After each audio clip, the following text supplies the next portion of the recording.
The story you're about to hear is an unofficial fan-made work, inspired by Bob's Burgers. It is not endorsed by the network or creators. This is a dark, fictional reimagining, created for fun, not profit. Bob's Burgers, Tina's Cannibal Diaries, Season 1, The Fog. Entry 4. Dear Cannibal Diary, the fog rolled in waves like a gray ocean, and it brought a crazy, blind, starved horde to our doorstep. I should back up. Home from the scavenger hunt. I was at my usual post with the ledger open and a mint in my pocket that I had not used yet. The mint is for later, for when the fog taste gets too thick and you need 1 clean minute of peppermint to remember what relief feels like. Dad was at the grill, patties hissing, salt going on like prayer beads. The spatula moved in the rhythm that means everything is normal even when it is not.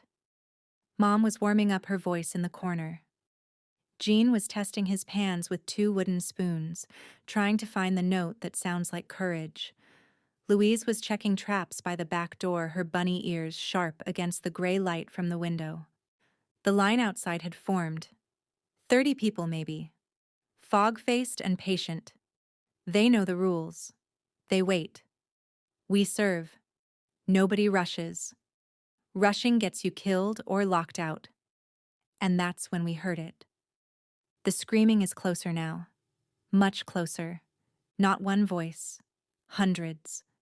Maybe thousands. Individual screams. Overlapping.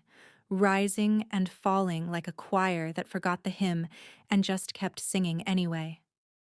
Do you hear that? I said. Bob looked up from the grill. He tilted his head.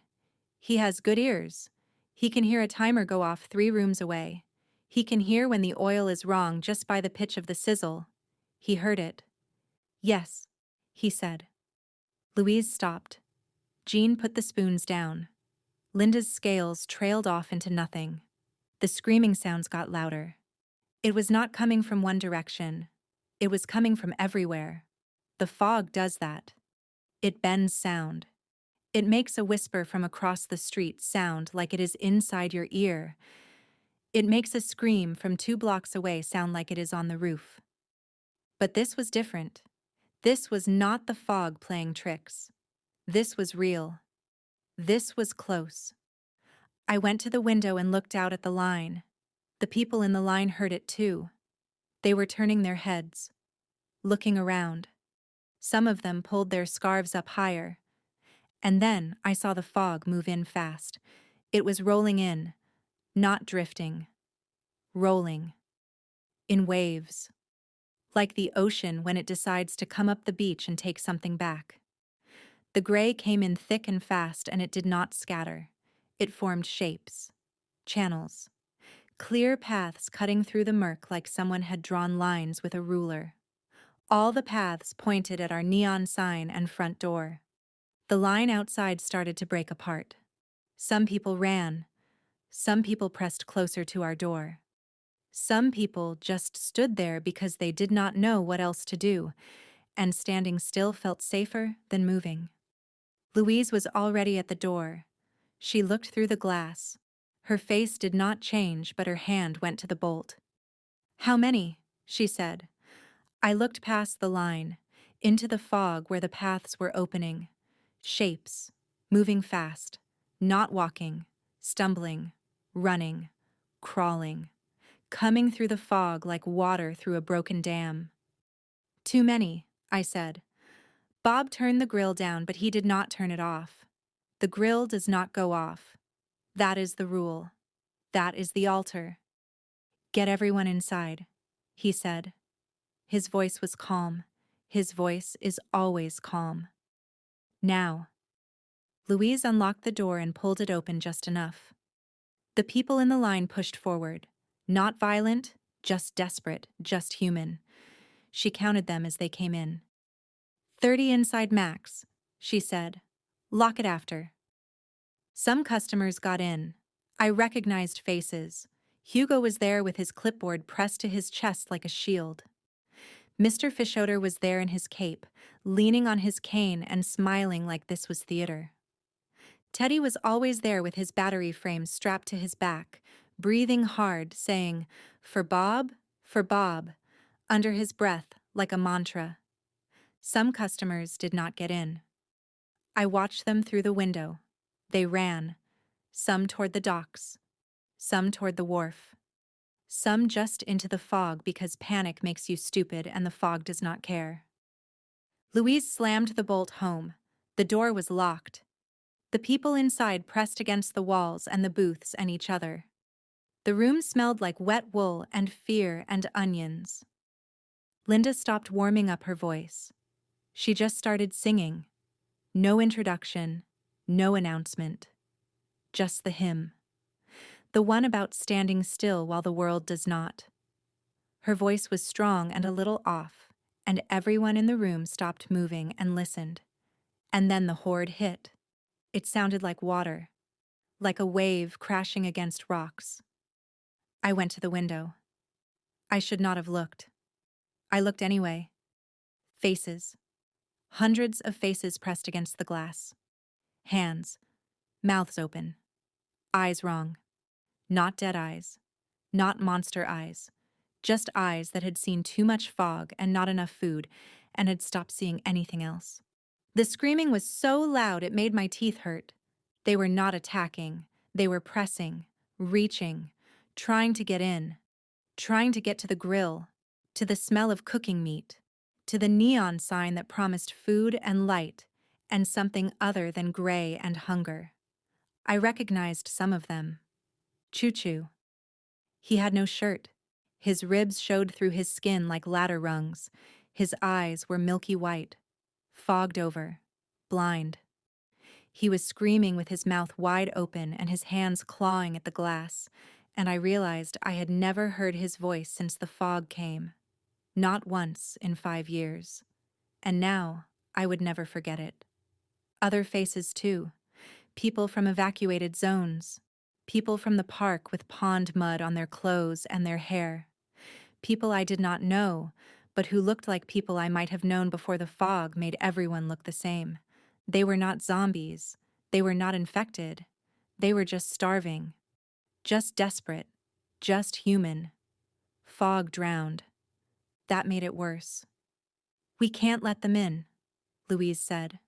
She was standing next to me with her knife out. Her bunny ears were sharp against the window light. Her voice had no wiggle in it. "We open that door, we all die." Linda stopped singing. She looked at the door. She looked at the faces. "They're hungry," she said. "We have food." "We don't have enough," Louise said. Bob stepped away from the grill. He stood between Linda and the door. He looked at her. He did not touch her. He just looked. "We open that door, we all die," he said. Linda's face crumpled, just for a second. Then she nodded and went back to singing. Quieter this time. Sadder. The horde pressed harder. The glass started to bow. Just a little. Just enough to see. Louise turned to the room. Teddy, main door. Rudy, back door. Mort, basement. Jean, make noise. Tina, count heads. Everyone moved.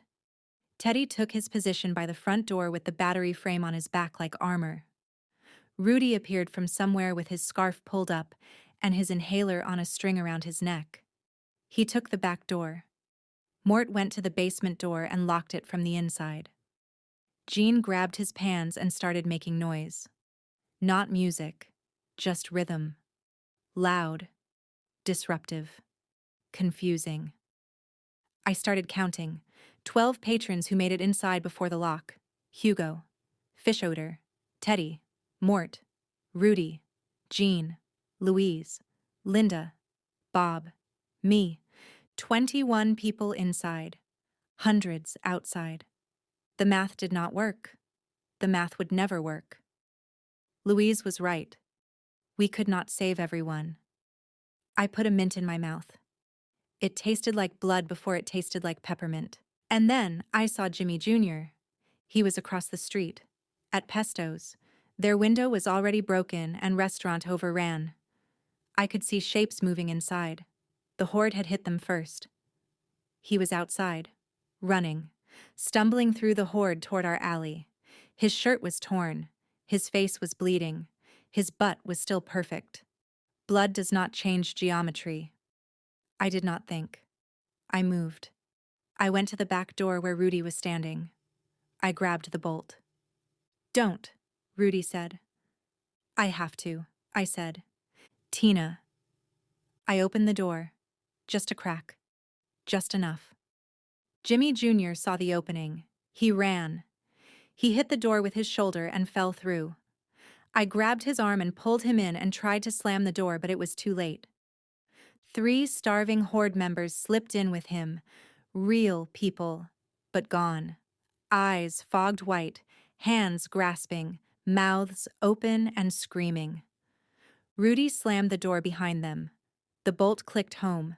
The 3 Hunger Horde members were inside with us now. Everyone in the room stopped breathing. The closest one lunged at Jimmy Jr. He scrambled backward. The Horde member's hands reached for his face. Teddy moved first. He swung the battery frame off his back and used it like a shield. He caught the Horde member in the chest and drove them back against the wall. The frame bent. The Horde member screamed. Teddy pressed harder.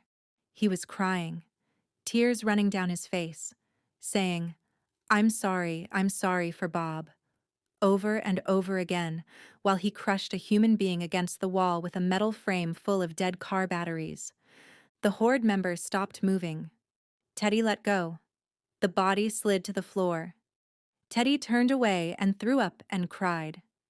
The second Horde member went for Linda. She did not hesitate. She grabbed her rolling pin from behind the counter and swung it. The sound it made when it connected with the Horde member's skull was wet and heavy, like a melon dropped from a roof. The Horde member went down. Linda kept singing. Her voice did not break. She just adjusted the hymn, made it about mercy, about survival, about doing what needs to be done when the world gives you no other choice. We stand, she sang. We salt. We serve. She hit the Horde member again. Twice more double-handled rolling pin, until they stopped moving. Blood on her apron, blood on the rolling pin, blood on her hands. She kept singing. The third Horde member was Choo Choo. No shirt, rib showing, eyes fogged white, screaming. Louise moved. Knife work, surgical, efficient. She came in low and fast and put the blade exactly where it needed to go. Twice. 3 times. Choo Choo dropped. Her bunny ears were soaked in blood. Human blood. Red. Not green. Not supernatural. Just red. She wiped the knife on her apron. She looked at Rudy. He was holding the back door with both hands. His breathing was fast. His inhaler bounced on the string around his neck. You good? She said. Yeah, he said. She nodded. She went back to her position. She did not acknowledge that she had just killed someone. She did not need to. We all saw it. We all understood. I could not move. I was standing there with my hands shaking and my mouth tasting like mint and blood and fog, and I realized I had let them in. I had opened the door. I had made the choice. 3 people were dead because of me. Jimmy Jr. was on the floor, breathing hard, staring at the bodies. Thanks, he said. His voice was shaking. Your family is insane. Yeah, I know, I said. I did not say anything else. I did not know what else to say.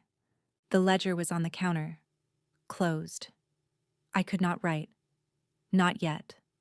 Not while this was still happening. Outside the window, the horde kept pressing. The glass kept bowing. The screaming kept going. The fog paths stayed open. The neon sign kept glowing. And then I heard it. One small sound underneath all the screaming. A crack. The front window could not hold. Too many bodies pressed against it. Too much weight. Too much desperation. The glass was not made for this. One crack became a spiderweb. The spiderweb became 100 small fractures spreading across the glass like veins. "Everyone back," Bob said. He stepped away from the grill for the first time since the horde arrived. He picked up his kitchen knife. The big one. The one he uses for butchery. For breaking down the meat into portions. For doing the heavy work that needs to be done. He stood between the window and Linda. He did not say anything. He just stood there, knife in hand, spatula on the grill behind him. The altar abandoned, but not forgotten. The window shattered. Glass everywhere. Bodies falling through. Horde pouring in like water through a broken dam. No longer siege, full chaos. Screaming inside and outside, blood and fog and broken glass. Teddy swung his battery frame, crushed one horde member against the booth. Sobbed while he did it. For Bob, for Bob, for Bob. Louise moved through the chaos like she had practiced this, knife out, bunny ears streaked with blood, cutting threats, cold, focused, terrifying in the way that only Louise can be terrifying. Jean kept playing, pan in each hand, swinging, the sound of metal on skull. He tried to keep rhythm. "If I stop making noise, I'll think about it," he said to no one, to everyone, to himself. He kept playing, hands shaking, blood on his shirt. He kept playing and killing. Mort dragged bodies toward the basement door, clinical, efficient, treating it like processing. "This one's done," he said. "Next." His hands shook, but his voice stayed steady. Blood trail on the floor behind him. Logistics. Respectful logistics. Hugo tried to maintain order with his clipboard. He held it up like a badge, like authority still meant something. A horde member grabbed the clipboard and tore it from his hands. Hugo backed into a corner. He looked very small. Fischoder narrated. Like sports commentary. Like this was theater and he had box seats. "Oh, excellent form, Louise. Teddy, watch your left flank. Bob, that's a lovely knife technique." His coping mechanism was annoying, but it helped. It made the horror feel less real for just a second. Mr. Business appeared from under a booth, hissed at a horde member, vanished back into the shadows. Immortal, unbothered. The horde kept coming. Too many, too fast. Jimmy Jr. grabbed a broken chair leg and started swinging. He fought like someone who had been waiting 5 years to prove something. To himself, to me, to everyone. He was not good at it. He was desperate. That was enough. Rudy held the door, inhaler in one hand, broken chair leg in the other. A horde member grabbed his arm, bit down. Rudy screamed, kept fighting.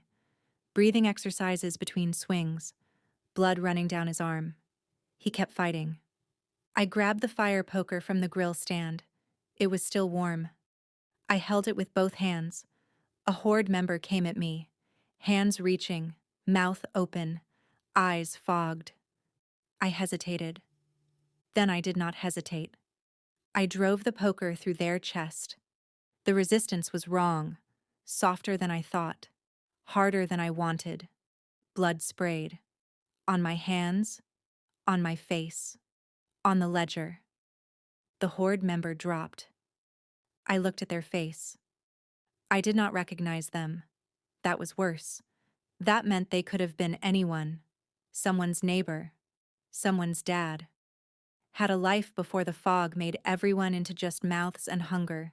I tasted dirty pennies. I tasted fog. I tasted mint that had turned into blood in my mouth. I kept fighting.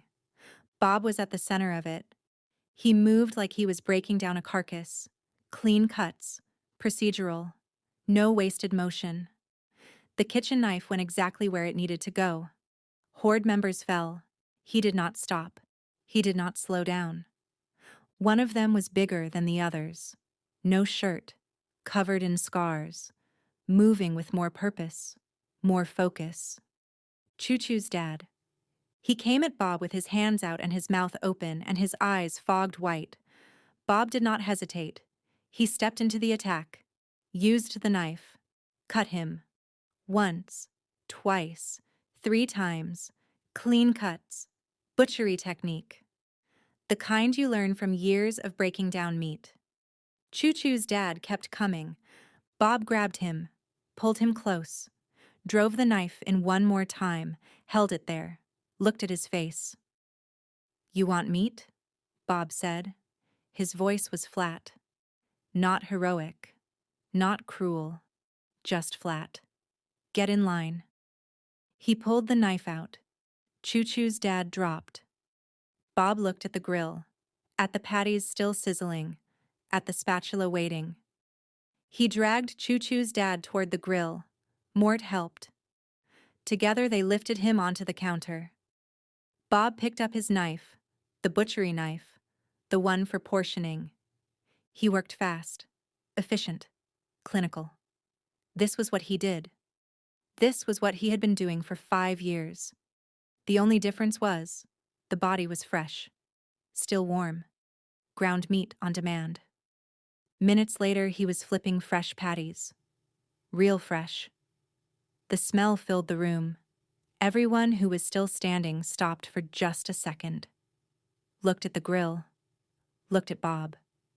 He plated the first burger. Slid it across the counter. "For everyone who fought and lived," he said. Several patrons had died in the invasion. Then he went back to the grill and kept cooking. The horde inside was thinning. The horde outside was still pressing, but the fog was changing. The waves were slowing. The paths were closing.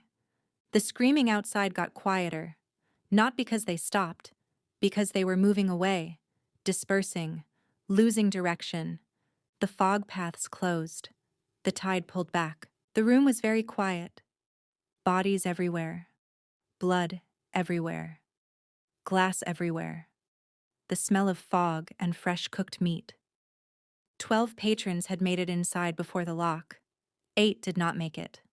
Some crushed outside. Some killed inside. I did not know which was which. Everyone was eating a Choo-choo's dad burger.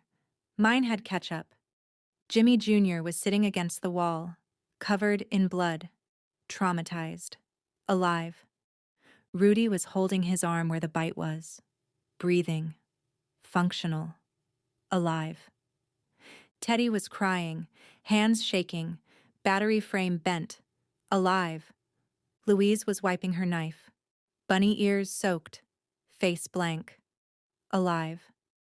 Jean put his pans down, hands shaking, shirt bloody, alive. Linda stopped singing, voice hoarse, apron bloody, alive.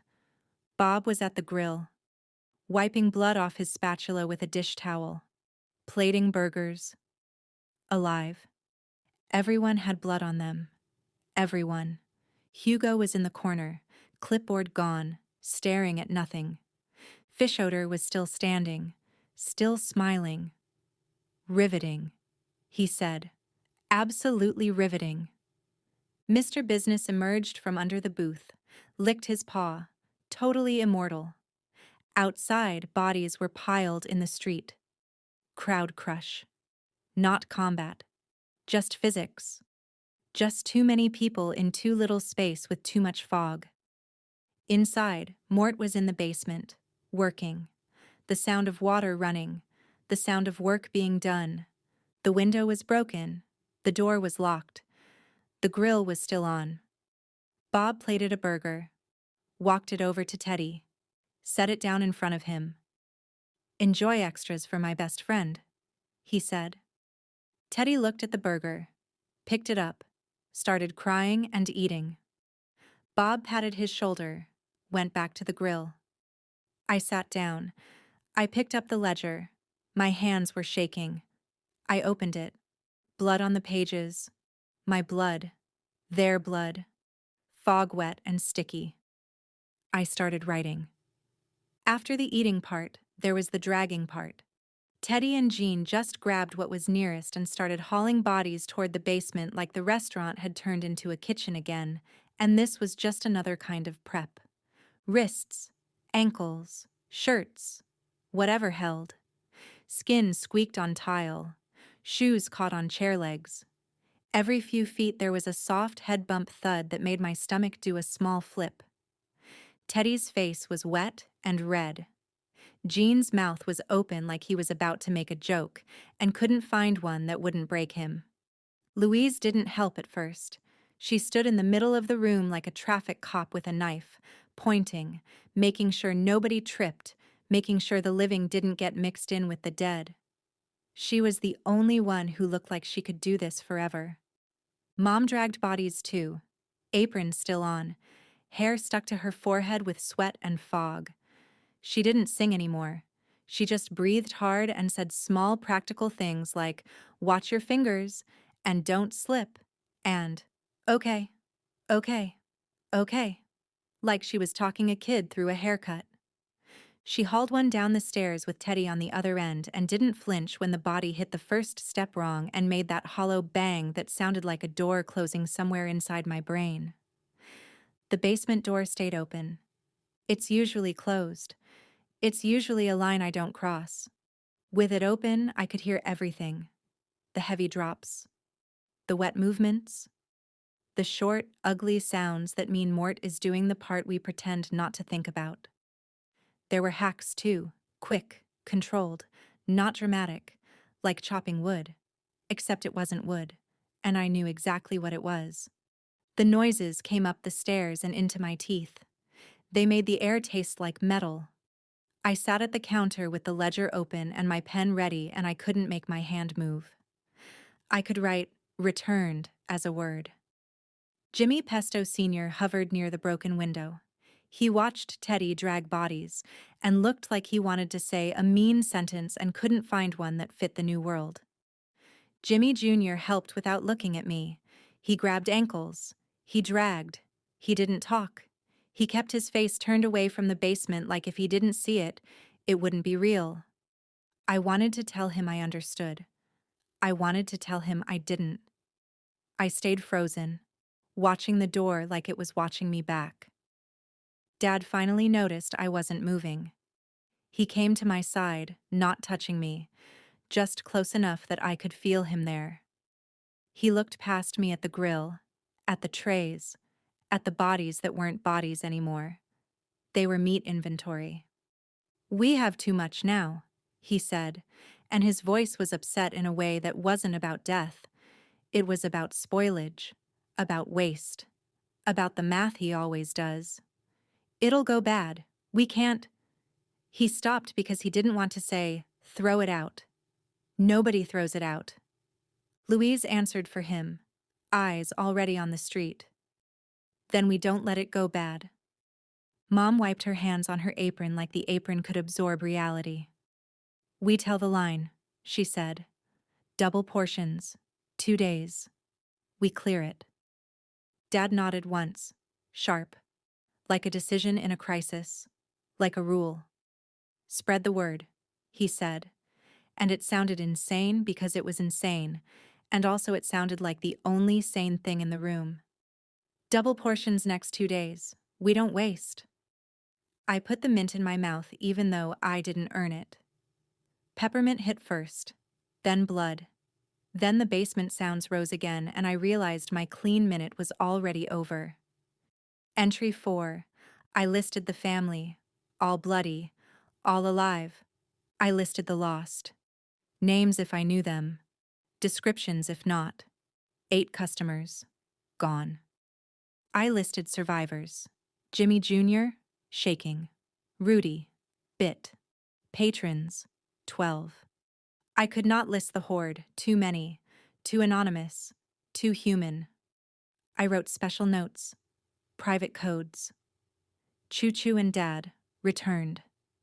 Returned. My word for processed in the basement. My word for when the meat comes from someone who had a name and a face and a life, and now they are dinner. I drew a small wave in the margin, like an ocean wave, like the fog. I crossed it out. I closed the ledger. Linda came over to the door. She unlocked it, opened it just a crack, looked out at the street, at the bodies, at the fog pulling back. A figure appeared in the doorway. Jimmy Pesto Sr., covered in blood, shaking. "They got us," he said. "They got Pestos, the whole place." Linda looked at him, looked at Jimmy Jr., looked at Bob. "You can stay," she said, "for now." Jimmy Pesto Sr. nodded. He came inside. He sat down next to his son. He did not say anything. He just sat. Jimmy Jr. looked at me, then at Rudy, then back at me. I looked at Rudy. He was still holding his arm, still breathing, still competent, still here. Something in the room felt different. Not bad, just different, like a triangle instead of a line. Louise noticed. Her eyebrow did the thing, the half-millimeter thing that means she sees everything and will deal with it later. Outside, the line was reforming. Smaller, quieter, haunted. People stepping over bodies, coming back to the door, waiting. Because that is what they do. That is what we all do. We wait. We eat. We survive. Bob salted a patty. The grill hissed. The spatula moved in rhythm. Dear Cannibal Diary, the fog sent us a tide. We did not drown. The window broke. The basement filled. The grill stayed on. Tomorrow the line will form again. They will expect burgers. We will make them. That is all we can do. That is all we have ever done.